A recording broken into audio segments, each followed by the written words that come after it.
Tumblers coaches here for the final week 9 of fall 2024.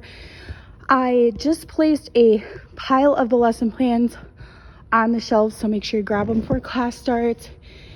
Here's the setup. I went back to 5 stations over on floor because I think these ones are fine to move a little quicker. And then I also added some notes about even if you wanted to go around 2 times, so they kind of take a little bit of a break in between. Some of these are where they're going to get going too fast and not pay attention to what they're doing. So I maybe would spot right here and spot every kid on 2 handstands and then say rotate and try to get through 2 times instead. But whatever you need to do to make your class run the best, please do that. Please note on the trampoline, they are going to try to jump off the trampoline. So please ask them to stick on the X and then walk off. And you're just gonna have to keep trying to tell them because they are going to try to jump off of it right onto their friends probably and unsafely and falling down. And I also wrote there that we're connecting and alternating tuck, jump, straddle, jump. And I think the most helpful thing is to say it rhythmically with them by going tuck, jump, straddle, jump, tuck, jump, straddle, jump, and say it like that. Have them say it with you during directions and kind of get it stuck in their head. Over on this station is bounding to a forward roll. And notice here the panel mat is touching the cheese mat because from the carpet will be too high for many kids. And this still might be too high. So you might need them to bound to here and kind of go donkey kick and then walk up and do their forward roll. And please ask them for a finish of some kind so they don't just run down the hill and run back. So the ones that I would use would either be straight stand arms, crown if they can do more details, or even landing in a stick position and say, this is how we learn how to stick a front tuck or what you might call a front flip. And so then they kind of understand, like, we know that's what they're heading towards when they're doing this, but they don't know that. So you could kind of get them excited about trying to land like that as like inspiration that they're learning something harder. Then on the 2 shoelaces, we're going to do kick to handstand. There's a video further down in the playlist about what that looks like if you only kick part of the way up.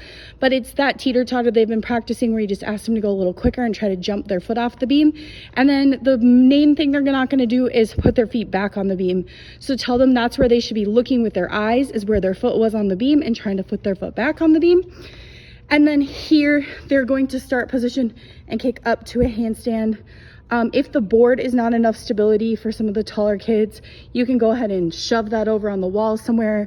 But this would be the best if it's close by, if it does work. It works for me with my bronzes, but they've competed, so I'm not sure how it will go for you.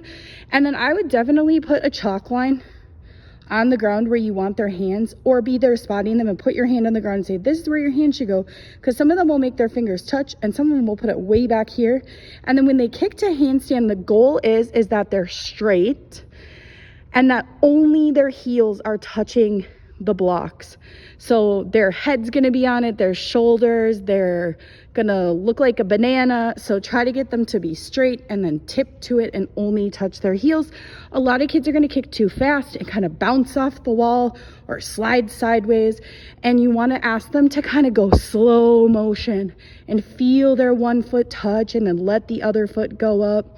Not make any noise on the wall, and spot them on it.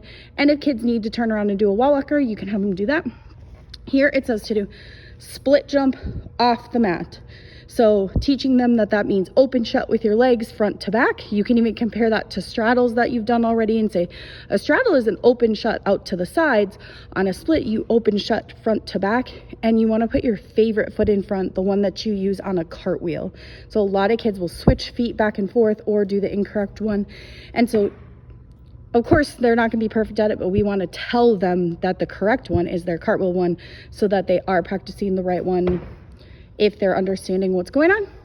Then over here with bars, I put this single rail at low bar height, and this is where the 5, 6s, 7, 8s can climb up on the blue block, and they kind of reach over and they can point their feet down at the purple one and practice hanging for 5 to 10 and then drop to a stick. Or then you can have a monkey walk, which means to scooch your hands sideways. And there are some challenges listed there on the sheet. Next is these barrel rolls. This can really be dangerous if you don't tell the kids you have to hang on to the bar until your feet are back on the red block. This bar is kind of big for some kids' hands, so if they do more than 3 in a row, each one they'll kind of be slipping further and further off, and then they can kind of flat back in between. So make sure that they stop at 3 and then be coaching them on it too. So for a lot of kids, it's kind of easy to accomplish but not to do great, so you want to be using those words like L that we've learned before, or a pike sit, and that your legs stay together, feet pointed, knees straight, and that you should be looking at your feet the whole time, because a lot of kids will kind of whip their head backwards. And then if you do this for 9, 10 instead of the other station, you're going to want to take this 8-inch out, so this is lower down. Or then, like I said, if you pick 9, 10 to spot on this bar, I would pull this back and put a big panel mat, so the bar just seems a little bit lower for them to accomplish those skills. Then here on the flat beam, I also wrote a couple choices. So with it being the last week and you guys knowing your class and what's most fun for them and easiest for you to have a class that has a little bit of decorum in it, go ahead and pick. If you want them to do a split jump next to each of these, or put beam bags on it and tuck jump over it, or if you think they should try a cartwheel, I would say probably choose for them, but you really could give them a choice and say, hey, do your split jumps or do your cartwheel, and just make sure they know what those things are. And then same thing kind of with the high beams, and just look at the lesson plan, see what the choices are, and do what you think will be the most fun kind of finish for the class. Just make sure that you're still looking at it all as an opportunity to learn. They don't have the chance ever to touch this equipment when they're not here, or to be taught these things. So try to keep it that they're learning, of course, but choose what fits best for your class too, because every 7-8 class is so different than the other one, as true as with every age. So pick from that list as you think is best. Thanks for everything, guys. Bye.